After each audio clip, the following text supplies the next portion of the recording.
તમને ખબર છે, ક્યારેક સૌથી ઊંડી વાર્તાઓ છે ને એકદમ અણધારી જગ્યાએથી મળી આવે છે. આજે આપણે એવું જ કંઈક જોવાના છીએ. પુસ્તકનું ફક્ત એક પાનું, પણ આ એક જ પાના પર પ્રેમ અને બલિદાનની બે તદ્દન અલગ પણ છતાં ક્યાંક ને ક્યાંક જોડાયેલી કથાઓ છુપાયેલી છે. તો ચાલો આમાં જરા ઊંડા ઉતરીએ અને જોઈએ કે આ શું છે.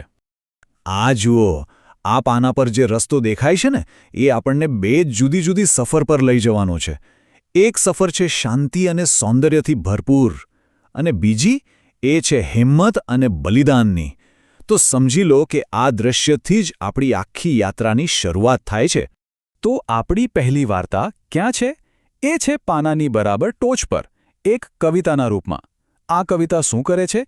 એ પ્રકૃતિની જે શાંતિ છે, જે સરળતા છે, એનું વર્ણન કરે છે. આપણને સીધા જ એક સૌમ્ય, એકદમ શાંતિપૂર્ણ દુનિયામાં લઈ જાય છે. વાહ! આ શબ્દો જાણે આપણને એ દૃશ્યમાં જ લઈ જાય છે, નહીં? તમે કલ્પના કરી શકો છો, પેલું બળદગાડું, એનો ધીમો અવાજ, તળાવની ઠંડક. કવિ અહીં કોઈ મોટી મોટી વાતો નથી કરતા. એ તો બસ જીવનની નાની નાની, સાવ સરળ ક્ષણોમાં જે સૌંદર્ય છુપાયેલું છે ને, એને આપણી સામે મૂકે છે. આ છે શુદ્ધ અવલોકનનો પ્રેમ, જાણે પ્રકૃતિની લય સાથે એક થઈ જવાનો અનુભવ. હવે જુઓ, આ ચિત્ર અને કવિતા બંને જાણે એકબીજા માટે જ બન્યા છે. ચિત્રમાં પેલું બળદગાડું દેખાય છે, જે આપણને તરત જ એક સરળ ગ્રામીણ જીવનની યાદ અપાવે છે. અને કવિતાના શબ્દો, એ તો જાણે આ દૃશ્યમાં જીવ પૂરી દે છે. એનાથી પ્રકૃતિ સાથે સુમેળમાં રહેવાની એક ઊંડી લાગણી જાગે છે. ખબર છે, આ કવિતા ખાલી વાંચવાની નથી, અનુભવવાની છે. એ આપણને એક આખી સંવેદનાઓની દુનિયામાં લઈ જાય છે. ખાલી દ્રશ્યો જ નથી, અવાજો પણ છે, અનુભવો પણ છે. વિચારો, પોપટનો કલબલાટ, પેલી બિલાડીની શાંત ઊંઘ અને ઠંડો પવન જે ત્વચાને સ્પર્શી રહ્યો છે. આ બધું મળીને પ્રકૃતિ પ્રત્યે સૌમ્ય, એકદમ ધ્યાન જેવી શ્રદ્ધાનું ચિત્ર ઊભું કરે છે. પણ હવે અહીંયા થોડુંક અટકીએ, કેમ કે આ પાના પર જે ઉપરથી દેખાય છે ને, એ જ આખી વાર્તા નથી. આ શાંતિભર્યા દૃશ્યની બરાબર નીચે એક તદ્દન અલગ અને કદાચ વધુ તીવ્ર વાર્તા આપણી રાહ જોઈ રહી છે. ચાલો હવે આપણી નજર પાનાના નીચેના ભાગ તરફ લઈ જઈએ. પેલી કવિતાની નીચે જુઓ, લખાણનો એક નાનો ફકરો છે, અને આ ફકરાનો જે સૂર છે ને, એ પેલી કવિતાની શાંતિથી એકદમ જ વિપરીત છે. આ લખાણ આપણને સીધા ઇતિહાસના એક બહુ જ નાટકીય અને ગંભીર પ્રકરણમાં ખેંચી જાય છે. તો સવાલ એ છે કે આશરે 250 વર્ષ પહેલાં મારવાડ રાજ્યમાં એવું તો શું થયું હતું? આ સવાલ જ આપણને વાર્તાના બીજા પડાવ પર લઈ જાય છે. ચાલો સમયમાં પાછા ફરીએ, એક એવી ઘટના તરફ જેણે પર્યાવરણના રક્ષણના ઇતિહાસ પર ક્યારેય ન ભૂંસાય એવી છાપ છોડી છે. તો આ છે આપણી બીજી વાર્તા. અને હા, આ પણ પ્રકૃતિ પ્રત્યેના પ્રેમની જ વાર્તા છે. પણ આ પ્રેમ પેલી કવિતા જેવો સૌમ્ય નથી. આ પ્રેમ પ્રચંડ છે. આ ગાથા છે હિંમતની, અવજ્ઞાની અને અંતિમ બલિદાનની. વાતની શરૂઆત કંઈક એમ થઈ કે મારવાડના રાજા અભયસિંગે પોતાના નવા મહેલ માટે ખેજરીના વૃક્ષો કાપવાનો હુકમ કર્યો. પણ ત્યાંના સ્થાનિક બિશ્નોઈ સમુદાયે આનો વિરોધ કર્યો. અને વિરોધ પણ કેવો?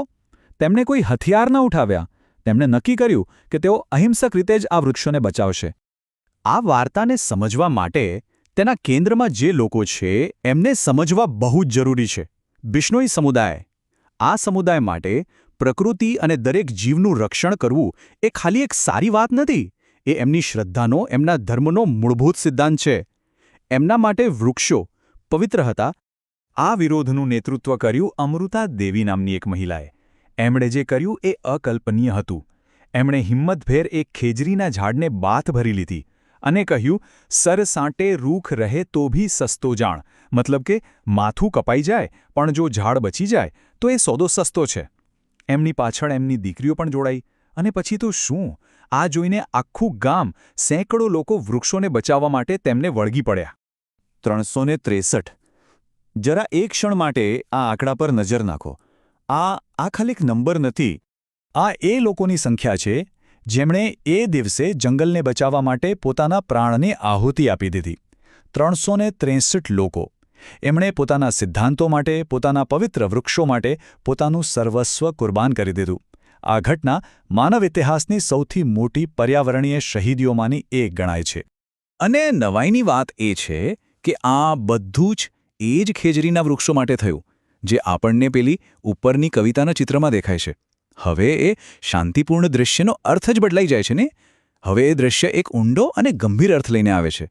આ વૃક્ષો હવે ખાલી છાંયો નથી આપતા, એ તો એ મહાન બલિદાનના સાક્ષી છે.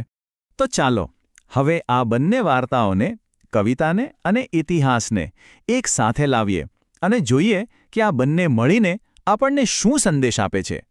અહીંયા આપણે પ્રકૃતિ માટેના પ્રેમના બે અલગ અલગ સ્વરૂપો જોઈ શકીએ છીએ.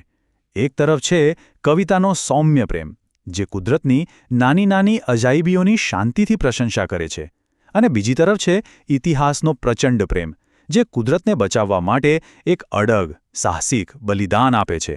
અને જુઓ, બંને સાચા છે, બંને પોતપોતાની રીતે શક્તિશાળી છે. તો આખરે આ એક જ પાનું આપણને શું શીખવે છે? એ શીખવે છે કે પર્યાવરણ સાથે માનવતાનો જે સંબંધ છે એના કેટલા બધા પાસાઓ હોઈ શકે છે. એમાં શાંતિથી સાથે રહેવાની વાત પણ છે, અને એ જ પર્યાવરણના રક્ષણ માટે અતૂટ પ્રતિબદ્ધતાની વાત પણ છે. આ એક પાનું શાંત અવલોકનથી લઈને અંતિમ બલિદાન સુધીની આખી સફર બતાવે છે, અને આપણને યાદ અપાવે છે કે પર્યાવરણનું રક્ષણ કરવું એ ફક્ત કોઈ વૈજ્ઞાનિક જરૂરિયાત નથી, પણ એનાથી પણ વિશેષ એક ઊંડી નૈતિક અને આધ્યાત્મિક જવાબદારી છે.